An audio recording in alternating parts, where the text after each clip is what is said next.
What up, what up, what up, ladies and gentlemen, boys and girls? Want to thank you for joining us for another edition of your new favorite podcast, the Charles Coleman Podcast, your new home for Black brilliance. Got a super good show lined up for you today. Super excited about what we got to talk about. But before we get started, make sure you do yourself a favor. Go down, hit that like button, that subscribe button, that share button. We are everywhere where podcasts are heard. We are on Apple Podcasts, we're on Spotify, we're on Pandora, we just all the way outside, we all the way up, we all the way in hyperspace. So come get with us. If you're watching us on YouTube, make sure you like, make sure you share, make sure you are subscribed to the Charles Coleman Podcast. Super excited about today's show. I've got two of my favorite members of the Dream Team sitting here with me. Of course, to my left, you guys know him, you love him. He's Mr. Style and Performance. DJ CEO is in the building. What up, what up, what up? Excited to have him on the couch as usual. How you doing, man? I'm good, brother. I can't complain. I'm happy to be here. This is an amazing thing you got going on, and we've known each other for a very long time, so they get to see what we do, on our own time. A lot of people don't know this. We go way back. So this is like doing the show, with family, having you on the Dream Team, which I'm super excited about. Yes, but despite the fact that, we are the give and go of this Dream Team situation, I cannot forget that today we are running a triangle offense because we have another one of the Dream Team members right here on the couch with me. You know her, you love her. She's the professional winner. She's the boss at 593 Washington. Gloria is in the building, ladies and gentlemen. What up, G? I'm popping. What's going on, man? How's everything? Everything's good. I can't complain. See you. We out here, man. We outside. Yeah, feels good.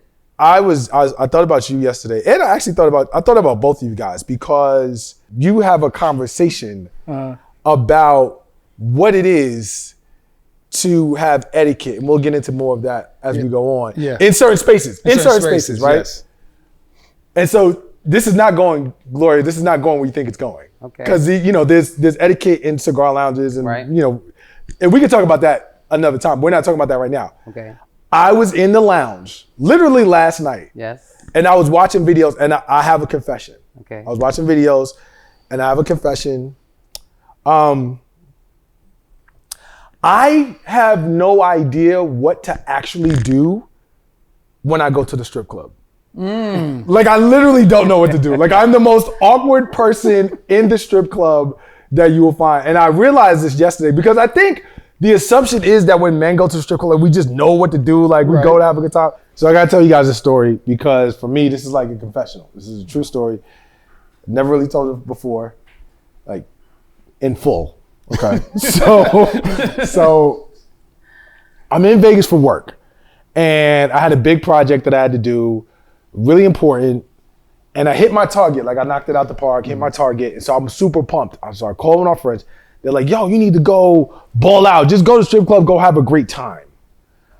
I'm like, all right, that sounds cool. I'm in Vegas, why not? So I go to this huge strip club in Vegas, right? Like, mind you, it was like a Wednesday. So I go and nobody's in there but just a bunch of dancers. So I'm in the strip club. I've already paid to get in. Mm-hmm. So I'm kind of like, all right, they got me for the door, no problem. And then these two strippers immediately double team me from the gate, like they smell it. They're like on it. So I'm like, oh, now I got two. I don't really know, if my pocket's gonna really hold this up. Cause back in the day, you could have a good night with like $400, $500, like 4 or 5 bills you spend, and you're good. Yeah. Now they want bands, like stacks. Okay, so I light a cigar just to get them off me. Like, I just lit my cigar. I'm trying to play cool. But inside I am paranoid because I'm like, I'm counting the minutes that I have until I know they're gonna come back and be like, which one, So then this Snow Bunny stripper comes and she's like, oh my gosh, I've never seen anything like this. Which was a little bit racist, but I let it rock. I was just like, all right, no problem. So she's like, would you like a tour of the thing? So then the Snow Bunny's taking me around. And then the other two women who were black come. And I was like, so it's me and 3 strippers on a tour. So They take me to the first VIP section, which is downstairs. And it like this joint was so big, it had 2 levels, like sky boxes. It literally has, I already know what club you're talking about. You already know where it is, right? So it has sky boxes. So there's regular VIP, which is downstairs, and sky boxes upstairs. So they take me into the regular VIP, and it has like little booths. And all I know, I saw this white dude, he came out, he was all disheveled, but he looked like he had the time of his life. They take me upstairs, and you could tell that the 2 that were originally on me are not feeling the Snow Bunny, and the Snow Bunny does not care. She's just there for the bread. Right. So then they're like, well, we'll give you a minute and let you make a decision about what you want to do. And so I said, well, okay, well, what does it cost? Like, what are the rates? This woman looked at me and said, oh, for the regular VIP with the booths, it's $300 for 15 minutes and $500 for a half hour. Whew. I said, excuse, American? So, Not in pesos. so mind you, they're, right, not pesos, right. So mind you, they're all like hovering because they don't want to leave and have me make a decision. The 2 that came in double team and then the other one. I was about to start a civil war of strippers in a strip club Not a because civil war. I was afraid to be like, yes, no, maybe, not paying that, what have you. So I did what any logical, scared, thinking man would have done. You had a menage a trois. I snuck my ass out the club. What are you nuts? Oh, I left. I left. And you were thinking with this snuck head out. and not this I head. snuck out. I snuck out because I have terrible strip club etiquette. I don't know what to do. So I snuck out. Anyway, let's go on and get to our shortcuts for the day. Our shortcuts, conversations about news and views, the things that are important to us that you're not going to hear about everywhere and all the time.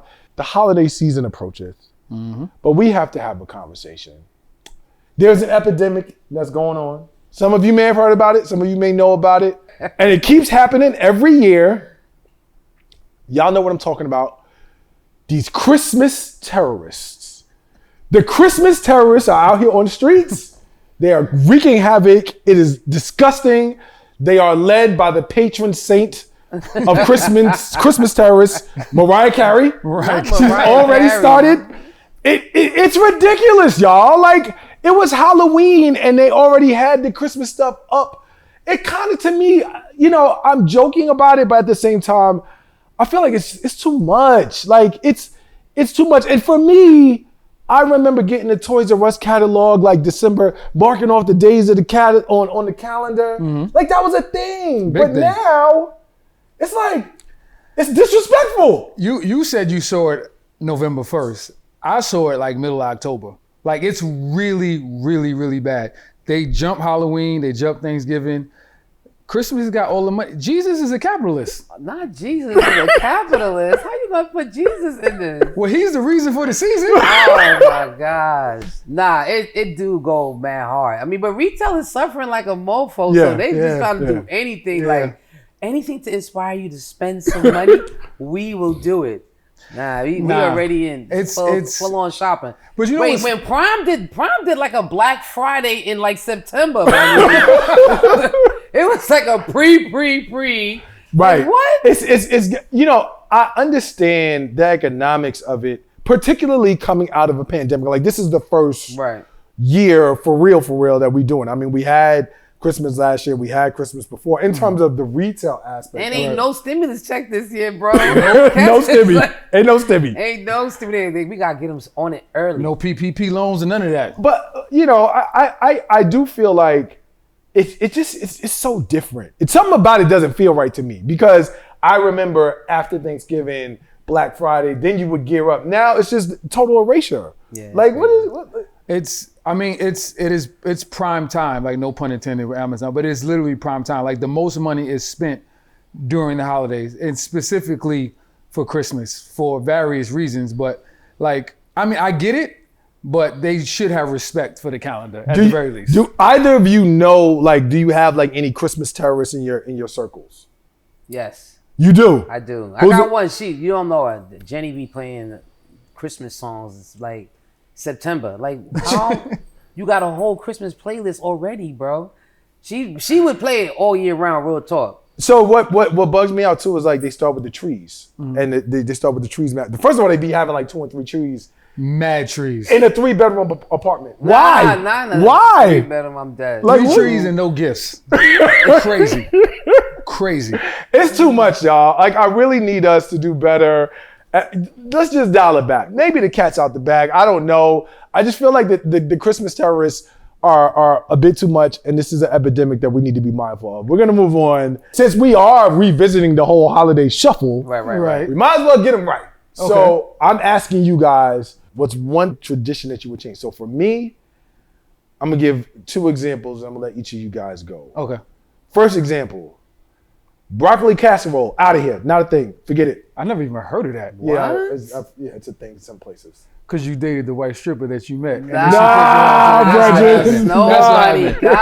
Nah, brethren. Nah. Broccoli casserole. We got to do it. It's not a thing. I think most casseroles, honestly, Out the door. out the door. Number 2, can we just agree that, like, from this point on, we just gonna fry the turkey? Just fry Fried it. turkey. You never heard of that? I'm with Of you with course, that. I've heard of it. I'm about to say, like, But only fried turkey? yeah, that's it. Nah, Just fry the turkey. Just why? Why not? I mean, my turkey game is ridiculous, and I'm not frying my turkey. My turkey is like a 7-day soak prep situation that slow roast through the night. But wouldn't it be easier to just fry 275. it? It's the taste, bro. I'm Haitian. You know, we do a lot of stuff. When you from Haiti, your épice game and your seasoning, it's like a science, man. We be just Do you doing- do like the jar, like with the? Yeah, we do. We prep our own épice in a jar for like it's a real thing regularly. How long does it take? I mean, to make it, but the longer it sits, the better it tastes. So we do I do like a mason jar size, Right. and like when that's done. But for the turkey itself, that gotta have its own little custom situation that sits for it's immersed in like a bucket in the fridge for like 7 days. Like ain't no dry. The turkey world coming out was my made house. in 7 days. I'm telling you. I mean, It's Jesus. so- So you want to keep the turkey? You don't want to Yes. fry it? No. All right. What CEO? What's one tradition that you would change? That I would change. For me, I think it would particularly with my family, we just gotta choose whoever got the biggest house. Because I'm tired of like 30 people being on the couch and then on Facts. the floor and whatever. Like, it was cool when I was young, because when you're young, You see your small, you cousins. can Right. climb over people and stuff like that. Now it's a hassle. So for me and my family, whoever got the biggest house, that's where we going. I don't care where it's at. If we got to drive 5 hours That's or where we take a going. plane, that's where we going. Okay, I get it. That's my thing. That's the G. What's one thing you would change? Since you're not changing the turkey, what you gonna change? One thing I would change is nobody brings first time dishes, bro. Yeah, that's good. Your dish gotta good. be pre-approved, bro. Like Yeah. we need like a practice run in October where you was like, yo, just come over. I just tried this new stuff and we want to let you taste it before you show. Nah, that's not gonna work. You New can't- submissions got to be in by October 25th. Right, October, we need pre-approved clearances before you bring it, yo. Facts. Yeah. Facts. Yeah, nobody wants you showing up with I'm trying a new recipe. Brenda, no. Brenda, don't bring that in here. We don't, Brenda, no, we're not doing that. We Don't not bring that in eating here. it. Agree. That's a good one. Yeah, that's that's a definitely really a good one because sometimes, and it always be the people who can't cook. Can't cook. Right? Like the people who could cook, they just get in their bag, they chef it up, they know what they're doing. It's the people who can't cook that they want to show out. Ma, you can't even do the regular stuff. Right. Why you trying to Basics, do bro. next? You It's gonna make cranberry from scratch? Stop. Stop Have you it. ever made cranberry? Nah, no. We're not bonus doing question. Speaking of cranberry, jelly out the jar or with the things in it? it. What? With the things in it. With the actual berries. Oh, I like it with the berries. Oh no. I'm out the jar. Yeah, I'm out the jar, fam. Yeah. I want to see the ridges. Those are cut. That's how you lines. know how thick it should be? Yeah, that's how you know. Pre-made That's how you know you cut. I want to Yeah. see the ridges on that joint. They got the can with the cranberries in it too. I know. Oh my Nah, god. Yeah, I like fruit-ish stuff. Like, I don't Right. want it to be real fruit. I want to be actual fruit. I'm the same way. actual fruit, yeah. I want fruit flavor without fruit. Yeah, let's do that. One last conversation I thought was very interesting for our shortcuts was recently it came out that New York City is rehiring a number of people who work for the city who originally were terminated because they didn't get the vaccine. So these people didn't get the vaccine, they got fired, and then now because of a court ruling, they got to get hired back. And there are more and more situations like we're seeing with that across the country. New York has actually also done away with its vaccine mandate for private corporations and private companies. So there was this push against getting the vaccine initially. And it resulted in obviously people losing their jobs, people going to court, this whole deal. We haven't seen the end of it because I'm predicting that we're going to see court cases and with people trying to get back pay and emotional distress damage. Like if you, for example, couldn't pay your mortgage and you lost your home and you were homeless for 6 months because of that, people will try to recover damages from it. So I do understand that. But my bigger question is, do you think that as more pandemics show up, monkeypox, whatever, just whatever it is the idea of a vaccine mandate just something that will ever fly again? Now that we're seeing what's happening on the back end, do you think that that the government is ever going to get compliance around a widespread vaccine mandate on anything going forward? I think that I think that we should have expected this to happen over time as the pandemic kind of like dwindled down to this space, right? Where we're not so much in a space where we have this kind of sense of urgency around people dying. But the idea that if something else comes up later, that they couldn't do it, I don't necessarily agree with that. I think that people are going to respond, you know what I'm saying, in a way that's going to be, if the disease is that egregious, you know what I'm saying, people are going to be like, nah, hit me up, give me that. Because monkeypox Let me get so that bad. shot, Right. please. Monkeypox wasn't that bad, but the fact that you would be looking crazy ugly, people was mad precautious. People didn't want that bump. Me and Curt talked about that. Like, Me and Curt talked about what? it. And nobody want to be bumped out. Nobody was trying to be bumped out. Niggas rather die, rather have corona, man, be dead. You're right, they'd be bumped out. Bumped out. You Right. know what I'm saying? Like, it was crazy, but I think that people will be able to still get that kind of cooperation if it's that bad. You know what I'm saying? Okay, so you think it's the severity of it? I think it's the severity of it. Depends on how people are going to respond. I think this conversation is very unique to the United States specifically. I've said it many times, this country is not filled with the brightest citizens.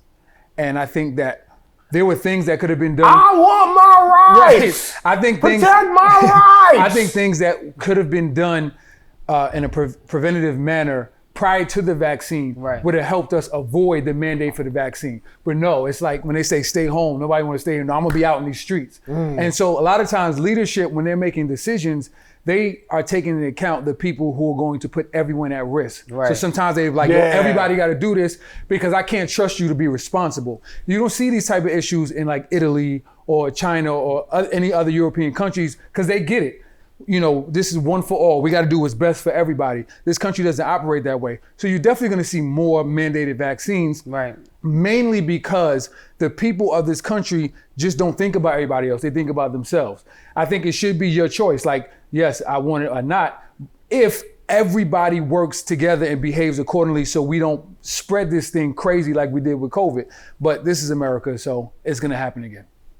That's a very good point. I think sometimes you have to account for, to use your term, Gloria, the dumb doodles, because you know that they're going to be a certain segment that just are not going to comply. Right. So you have to then go extra to account for, look, if we're reaching for 10% compliance or whatever, or 30% compliance, that means we've got to really like push for 75 or 80 or 90 for our target, because we know that there's going to be that many people who refuse to just do anything. Exactly. So maybe if we get, we go extra hard, we're going to get closer to the number that we like. So I just, my thing again with that is I really think about how many people who feel vindicated.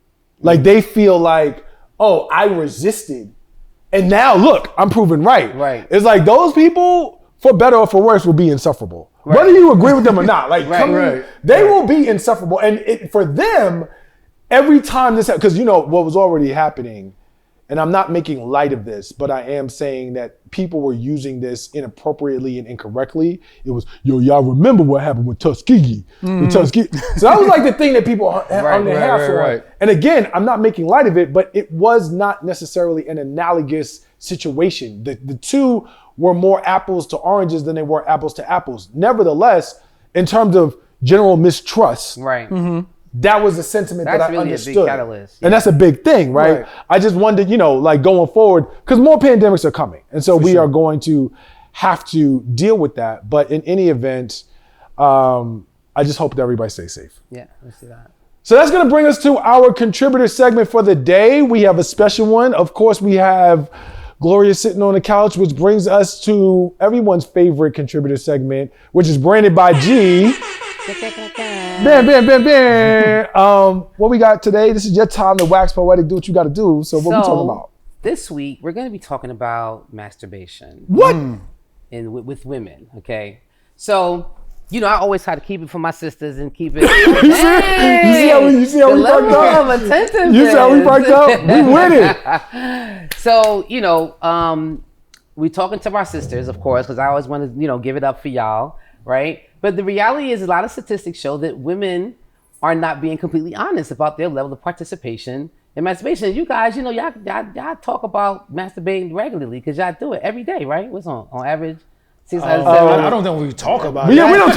At this age, we don't talk about it anymore. It's accepted. Well, I mean, just in general, women are not inclined to speak about it or be honest about it, right? And usually that's because of a lot of, I guess, women's own agency of self, or the idea of feeling ashamed. Okay? But the reason why I wanted to really talk about it, because I think it's important that women do masturbate, especially younger women. How often? As often as you like. And the reason being is because, the statistics that I was doing, all kind of research shows that there are women walking around here that are not climaxing. 74% of women are not climaxing. Can you imagine having sex and not climaxing? Yes. Yeah. That's terrible. Yes. That's not a happy space, right?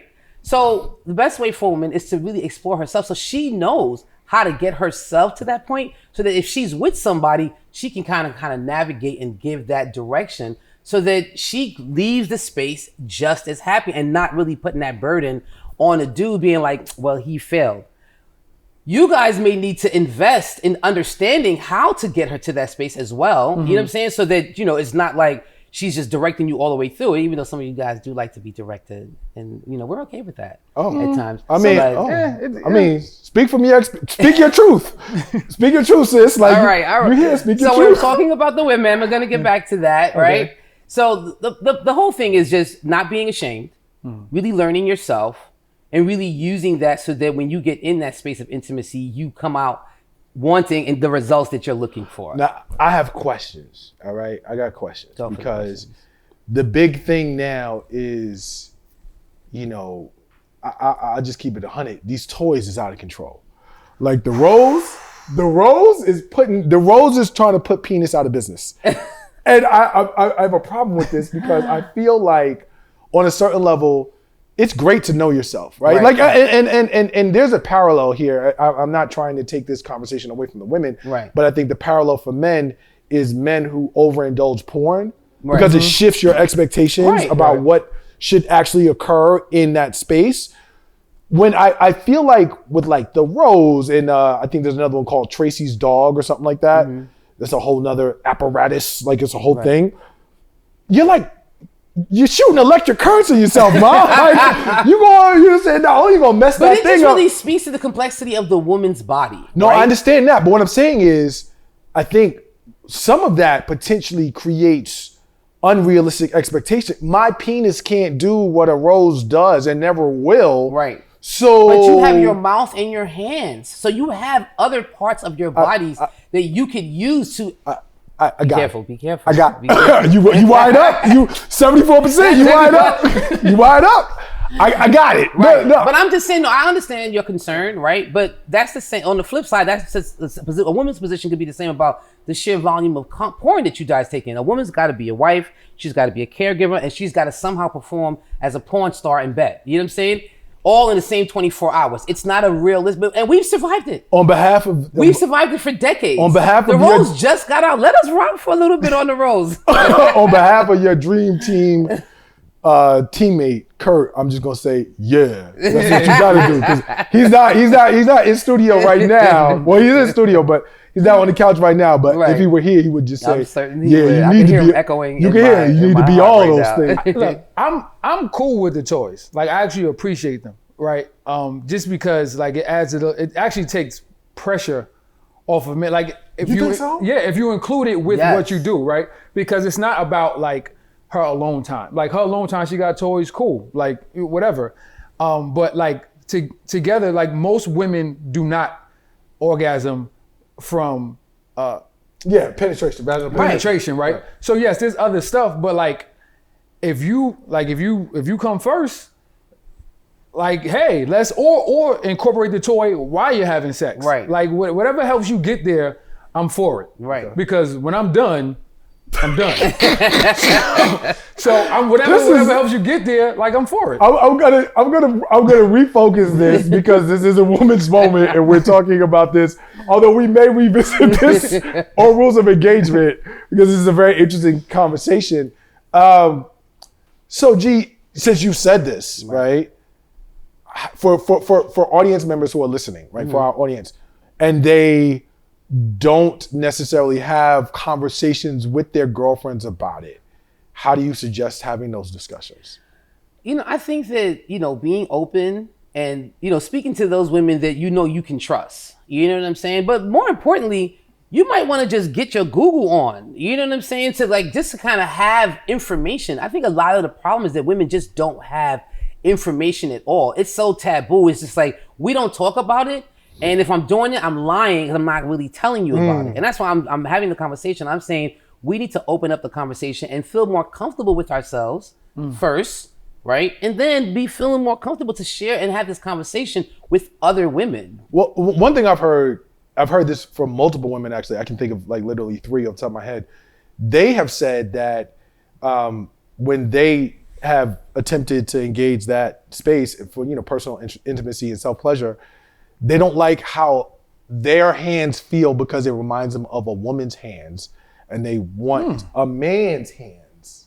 Like, I've heard that from multiple places. Like, they want to feel like a man is touching them. Right. And so self-pleasure in that way is not as gratifying.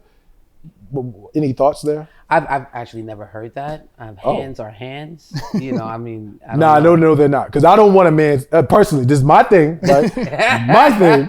I don't want, all I'm saying, look, if at the end of the day, you have to invoke your imagination when you're masturbating. You know what I'm saying? You got to get past these things. You know what I'm saying? You can't make these, what you going to get? You ain't going to get a new hand. You know what I'm saying? But put some gloves on. Right. There goes the toys. Right. Those things that'll just kind of the OJ joint, when you put the glove on, you ready to go? I have a question. Because you brought up porn. Is for women masturbating, are you using porn or are you just using your imagination? I think you could use both. It depends on who the woman is. You know what I'm saying? I'm not gonna speak for all women and be like, all women don't use porn. No, he asked you though. Oh, you want for me? He asked you. On Wednesdays it's porn day. It could go either way. You know what I'm saying? I'm like, I don't think there's a rule of thumb. I think personally, porn might be more an added plus. You know what I'm saying? Because you might not have access to porn, but you can get it from your phone. Who don't have access to porn? I'm saying you can get it from your phone, but the way, I'm at my office, the question is how often. Your office? Listen, bro, I'm trying to explain to you, women are out here getting it on wherever they can, when they can, to get their mind right. And I'm just saying, stop fronting. Don't lie. Be honest with yourself. Talk to your sisters about it. School these little young girls so they know when they get in the game what to be able to do to really get through their day. They like, it's hard being a woman. You're a leader. We got a lot to deal with. You should form a masturbation positivity group for women. There are lots of sex positivity. I'm saying she's a leader in the community. Like G's fan club is the Blue Notes. You know that, right? Not the Blue Notes. Yeah, it's like forming online, like the Blue Notes. I did not know that. BLEW Notes. Oh, that's her like fan club. Oh, okay. Yeah, so without Harold Melvin. Right. Well, she's the Harold Melvin. Okay, there it is. There it is. There it goes. There it is. So that's gonna do it today for Branded by G, our contributor segment. As always, we appreciate that because it gives us another perspective, and you know, that's why people come here to the Charles Coleman podcast. So that's gonna bring us to our main conversation. But before we get to it, make sure you do yourself a favor, hit that like button, hit that subscribe button, make sure you're following us, streaming us, wherever podcasts are heard. The Charles Coleman Podcast, this is the new home for Black brilliance. We're on Tidal, we're on Spotify, Google Plus, Google Play, everything. Just Google us where you hear your podcast and you will find us. Come get with us. We all the way outside, we all the way in hyperspace.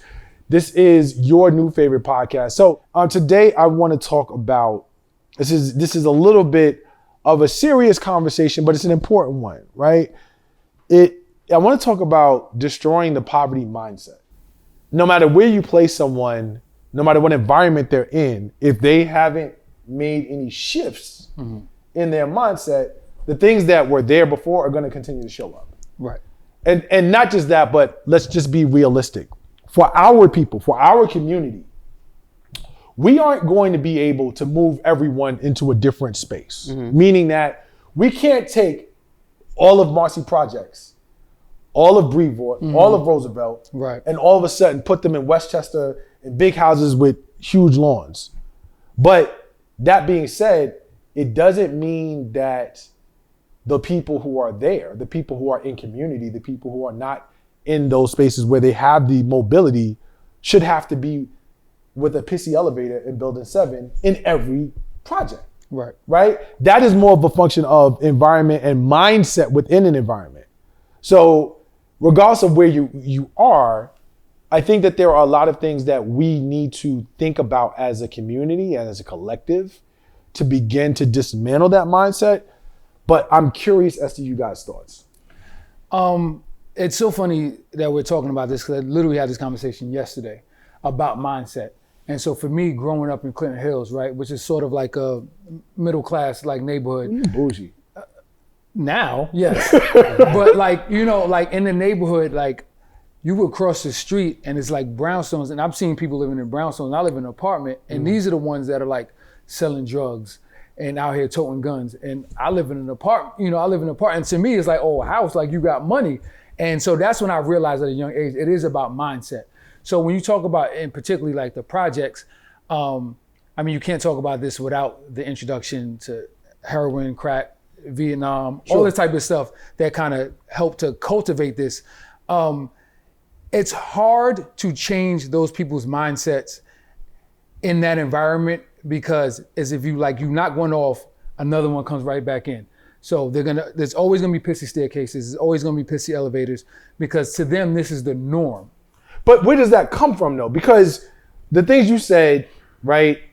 And I want to look at them, I want to back up and look at them at the systemic level. So you talked about substance abuse, which in many cases is a function of self-medication in our community for different things that we're dealing with.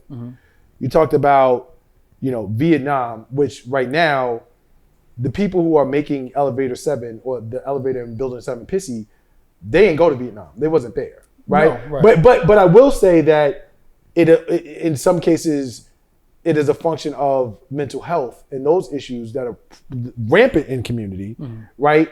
So I'm still wondering, where's that behavior learned? Because an 11-year-old who has never done drugs before and didn't go to Vietnam and just going to school, that behavior gets picked up from somewhere. So like, even as the things that you're talking about are valid, how do they get passed on? That's the thing. Because when they're 11, they're going into a pissy elevator. Like nothing has changed from when it started. Like my mom's family grew up in Sumner Projects. My dad's family grew up in Bayview Projects in Canarsie. And it's the same, every time you show up, it's the same thing. Is the elevator gonna work? And if it does, you get in, you gotta watch out for the piss. It started so long ago. So basically to answer your question, how you change that, like there has to be a concerted initiative to go in and educate people on how to have value for what, even though they don't own it, but to almost like treat it like it's theirs. I mean, I don't know. I think that we are disregarding the reality of the poverty mindset, right? And the reality around what that contributes and how that contributes to someone's existence in these spaces.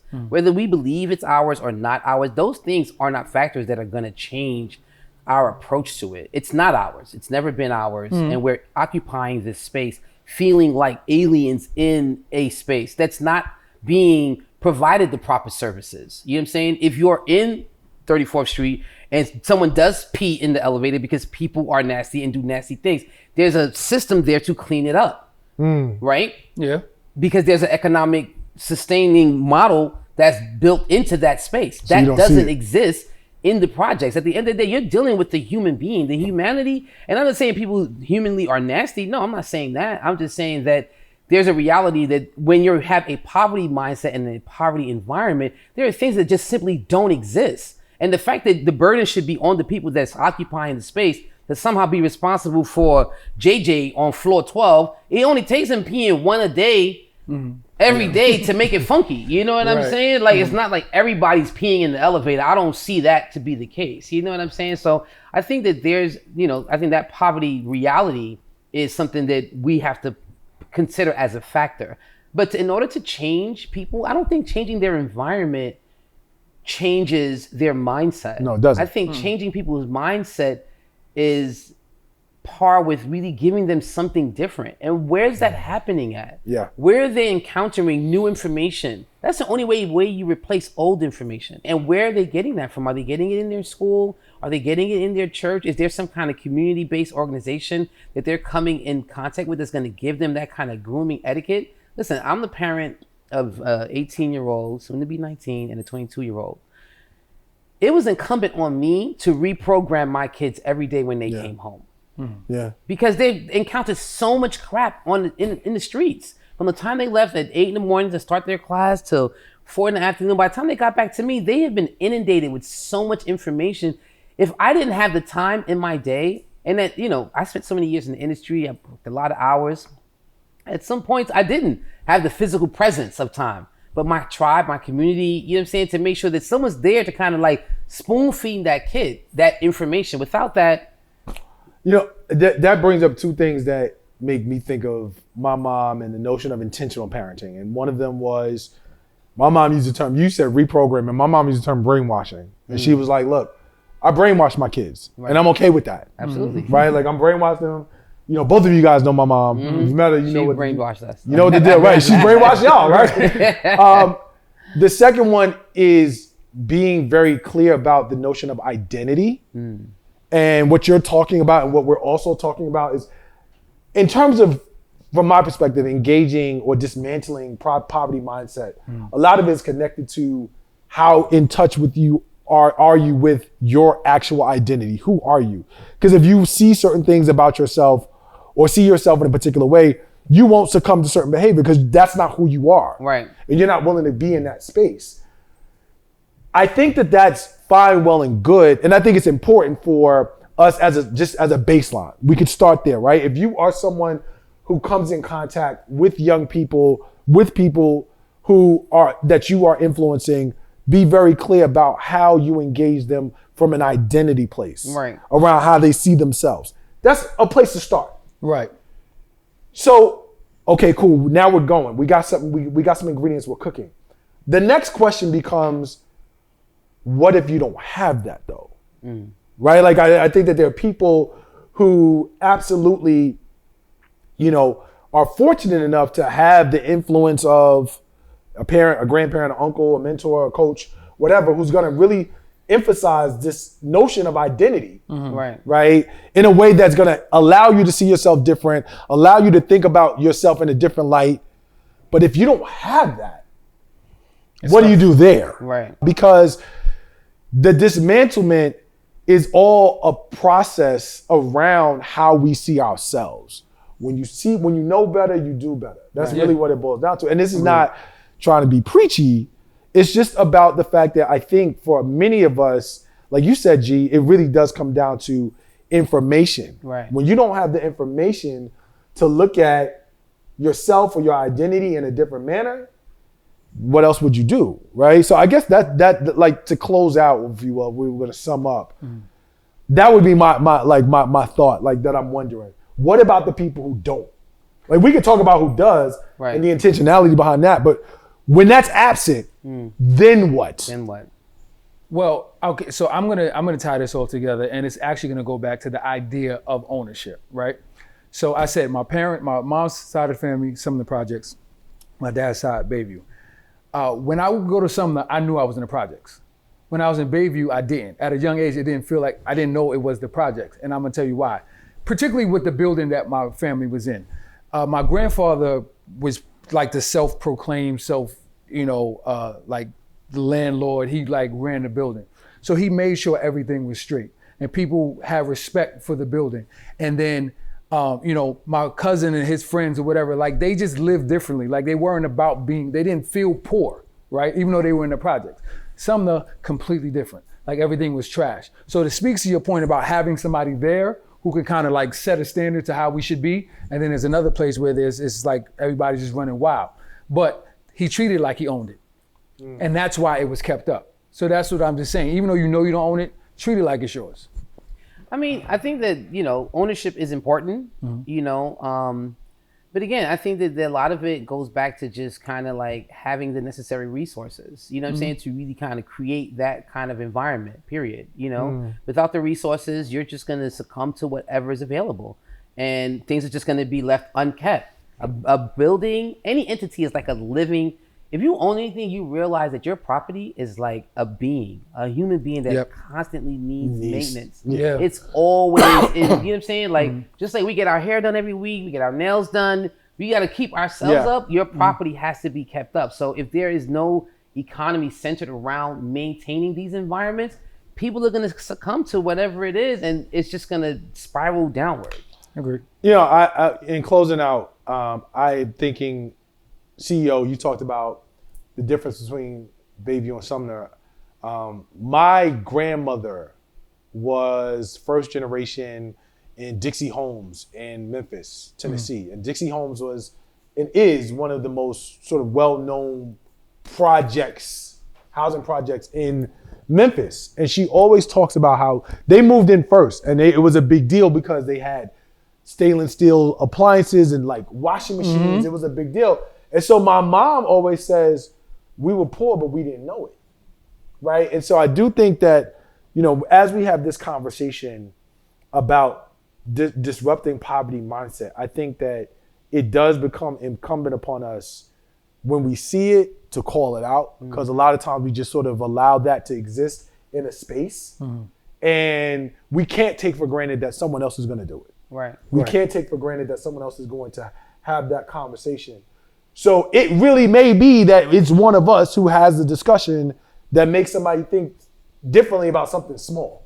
Yeah. Because to Gloria's point, if you don't have the information and no one gives it to you, then you don't know what to do with it. Correct. So for everybody who's listening, if you want to start small, if you want to do something about dismantling the poverty mindset in community, it doesn't have to be something huge. It doesn't have to be made. You don't have to go give, your local Section 8 house a makeover. And let's be clear, really quickly before I get off this, it ain't just people in the projects. I've seen plenty of people with dope ass homes and poverty mindsets.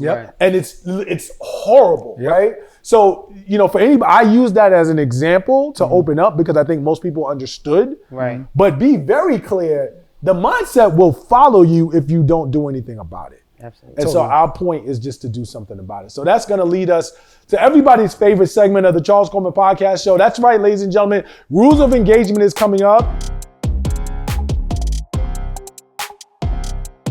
Thank you for being with us on the Charles Coleman Podcast. This is everyone's favorite segment. This is Rules of Engagement, our conversation about adult relationships, sex, and love. And of course, I have Joe Blow, the lover man. You should be paying me. There you go. Understated but never underrated, my man, Curt Quillen's in the building. So Curt, we gotta have a conversation, man. Let's do it. A phenomenon that many men have fallen victim to, and it's out here on the streets. What's that? Pretty girls are abusing their privilege. They are abusing their privilege. They're getting out of hand. It's getting out of hand. Fellas, we here for you, and we're gonna break this down. It's getting out of hand. I had a situation, my man called me up, he told me about a situation, and it didn't make sense to me. It sounded crazy until he told me who it was about. And then I realized, like, oh, this is one of those. because the young woman is an extreme. She's gorgeous, like Pygmalion. Like you put her together, like oh my gosh, right? That's a Greek mythology reference for y'all out there. So at any event, she's between. We'll say between jobs. She's between situations right now, and he has a situation. They have an understanding. She calls him up, he knocks it down. He calls her up, they knock, they get it in. But he realized, like, yo, she doesn't top me. Like, she doesn't go down on me at all. And I always go down on her, or I'll go down on her, she doesn't reciprocate. If I don't initiate, it just doesn't happen. And then he was like, yo, he finally asked about it. Like, he put her on the spot, I was like, yo, so I have never actually felt what that mouth through. And she hit him with the, well, I don't do that outside of a relationship. Correct. And he was like, what are you talking about? And then she was like, well, I mean, let's be real. This is her, according to him, this is his words. She said, let's be real. I'm pretty, so I really don't gotta do that like to a guy if I don't want. And he was like, am I bugging? I said, no, like what are you talking about? Like if you took a chick out to dinner and you was like, yo, let's go out to eat. You know what I'm saying? Let's go get something to eat. And she sits down and she orders a drink and you like, I didn't say you was drinking, I said we was eating. It's part of the deal. It's part of the deal. Like, have you ever experienced like the violation, like pretty girl violation? Because that's what it is. It's pretty girl violation. PGV. PGV is valid. Yes, pretty girls do. They have a standard that they feel like because they're pretty, there's activities they don't have to get involved with. How you deal with that? Get another pretty girl. I hear that hot shit. That's valid. That's it. It's valid. And that's what's wrong with pretty girls. They think they're elite, that they can't be replaced. No, there's other pretty joints out there, B. So relax. Just relax. Word. You ever think that is there a male equivalent? I think with males is reverse. What you mean? So like if you think like if you're a male, you get to do extra shit? No, that if you're a male that isn't being appreciated because of your looks, then you're expected to just be a dirty scumball in the bedroom. You know what I'm saying? The expectation Correct. that's on their end is that if you're not that. Right. And I'm giving you a chance, you better be a gorilla in here. Oh, that's wild. I never thought about that. Like, look, you ain't the best, whatever, so you better be crazy. It better be crazy. Word. Like, because I know you ain't getting it. Hit me with a pipe, with the pipe. And the pipe. I never even thought about that. That's how it goes. Whereas like for like a guy who's like a pretty boy or extra handsome, he's not expected to like do nothing. Just show up. Just show up and look good. But with the other dudes, like, come on around the back and handle this. And it's all good. There's no stop signs tonight. What's up? Now I'm gonna put you on the spot. Which category you think you fall in? I'm an ugly, dirty nigga. Really? Yeah. What? I'm not mad though. I own that. I'm not mad. What do you think is the expectation and how you respond to it? Show up and show out. That's my attitude. Really? So has she ever, when I say in your experience, have you ever been hit with the kind of like an expectation that she verbalized? Like, what's the wildest shit? She was like, I'm looking for you to. I can't front and be like, I've never been told like, yo, son, your looks are subpar, so let's do this. But I think it's just it's an understood. It's like a nod, like yeah, you know what's up. You know what it is, right? And so you like, so you seen what else was in the room. Oh, so like, then, and so when you're like, all right, cool, I'm gonna deliver. That's it. You ever hit a chick with that? The same thing, kind of like implied, never verbal. Yeah. So you're. But thinking, I'm a little, I play mind games. So with the pretty joints, so I play mind games. Of course, with the pretty joints, you let them know that they're pretty, and you tell them that you have a low expectation, so that they can jump out the bag and do something that they normally don't do. Wow, this is OD. I'm. Let me be clear. I'm not gonna play myself and be like, I didn't know that these things got like go on. I've just never thought about this. Like this particular model is a very fascinating model. Oh yeah, it's out here though. Does it work? I'll never tell. Well, then there you go. That's what it is. That's going to wrap up Rules of Engagement on the Charles Coleman podcast. I want to thank y'all for staying with us. Always a fun conversation. Make sure you stay tuned. Make sure you're hitting that like button, that subscribe button at the bottom of the screen. This is your new favorite podcast, the new home for Black Brilliance. You can find us where any podcasts are heard. We'll check y'all next week. Until then, stay safe. Peace.